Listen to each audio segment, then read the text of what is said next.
Kyseessä siis Pirkanmaan derby. AC Estudiantes vastaan Sääksjärven Loiske. Tämä ykköskenttä.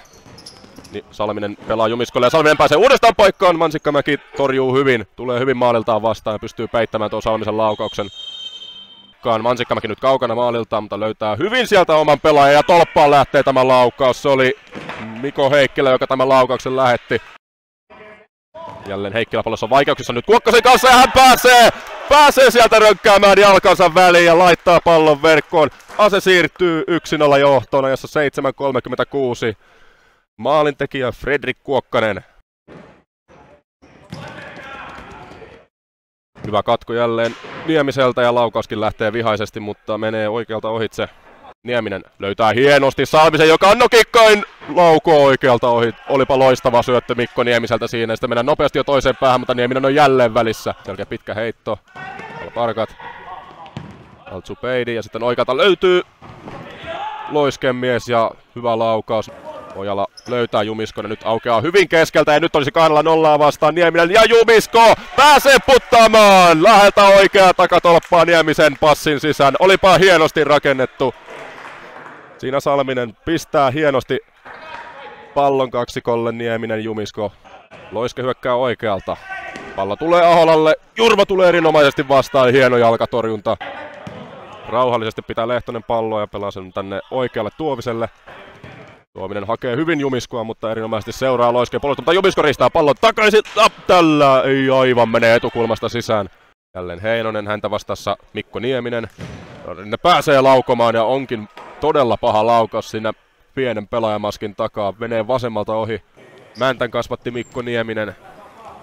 Hän on itse asiassa ACEn rikkovin pelaaja ollut tällä kaudella. Riistää siinä myös jälleen pallon. Lähtee tuomaan itse, pelaa hyvän vetopaikan itselleen keskustaan. Pentula vähän pallo karkaa jälleen Sairialla katkomassa.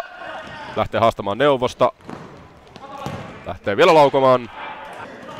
Katkomassa sen jälkeen Jumisko riistää pallon.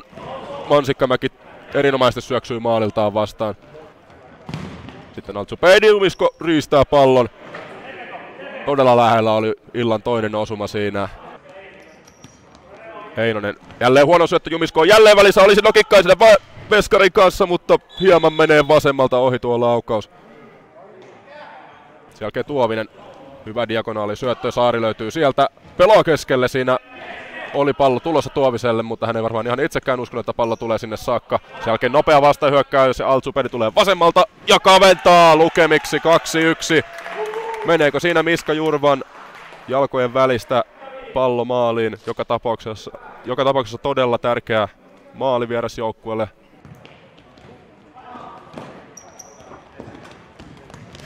Nopeasti lähtee ACE, sitten olisi Saari taas menossa toiseen päähän. Ei aivan mene sisään, oikeasta alakulmasta hakee Saari sitä pientä tyhjää tilaa, mikä sieltä löytyi. Oikein Sairilla vaikea syöttää Heinoselle ja nopeasti lähtee Jumiskon laukaus jälleen vasemmalla jalalla oikeasta yläkulmasta hieman ohi. Jumisko pääsee Sairilasta ohi ja hän on yksin läpi jälleen. Mitä tekee Jumisko? Hakee takatolpalta vielä Hämäläistä. Pallo tulee uudelleen Jumiskolle. Ja vielä saksipokkulla lähtee hakemaan, mutta ei onnistu Jumisko tekemään illan toista maaliaan. Peli jatkuu jo kuitenkin. Nieminen hakee Salmista ja pallo tulee loppujen lopuksi hänelle. Salminen vasemmalla erinomaiset harautukset, pääsee vetopaikkaan. Oi ja tolppaa menee tämä laukaus. Nieminen on irtopallussa. Ja Salminen lähtee volleista vielä kokeilemaan, mutta vasemmalta ohi. Pallo tulee sulkolle vasemmalle. Pelasena taaksepäin Heinoselle. Heinonen lähtee laidalla haastamaan. Kääntää maalille. Seppälä puolustaa siinä Sairinetta vastaan. Mielestäni tuo on kyllä päivänselvä kalastelu. Mutta kyllä siitä vain tuomitaan nyt rangaistuspotku korjaan vierasjoukkueelle. Lupa tulee. Sairan lauko, mutta lauko vasemmalta ohi. Jurva oli kyllä hyvin tuossa mukana. Hän olisi myös tuon jalallaan mielestäni kyllä ottanut sen verran. Notkeasti hän liikkui alakulmaa kohti. Sen jälkeen ACE lähtee nopeasti. Tuovinen haastaa Sairiala. Kaatuu loppujen lopuksi tilanteesta ja nopeasti Loiske lähtee toiseen suuntaan. Sairila takatolppaa kohti.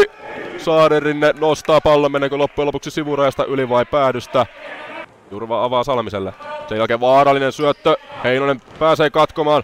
Hämäläinen kuitenkin paikkaa erinomaisesti ja sen jälkeen on Nieminen menossa toiseen suuntaan. Mitä tekee? Mäntän kasvatti Nieminen laukoo. Mansikkamäeltä erinomainen torjunta. Ja taas mennään toiseen suuntaan. Vaihtaa puolta Jumisko. Ja hieno peli Niemisen kanssa ja jälleen on Jumisko karussa.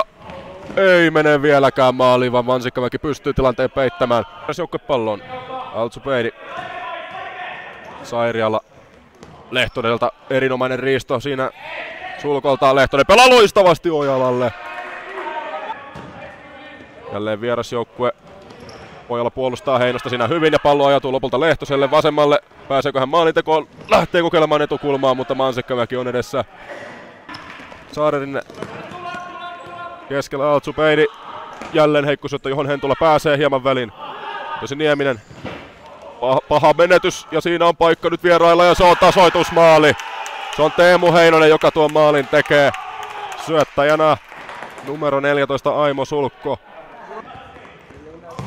Turva avaa Tuoviselle, hakee pitkällä Salmista, sitten se tulee Jumiskolle, joka lähtee laukomaan ja on hyvän näköinen kuti ja se itse asiassa ottaa vielä Mansikkamäken matkalla ja siitä tulee Aselle vielä kulmapotku. Ja oi kun oli lähellä, että tuohon olisi Jumisko päässyt väliin, mutta vierainen maalivahti Ville Mansikkamäki osuu ensimmäisenä palloon ja näin ottelu päättyy lukemiin 2-2. Pisteet tasataan.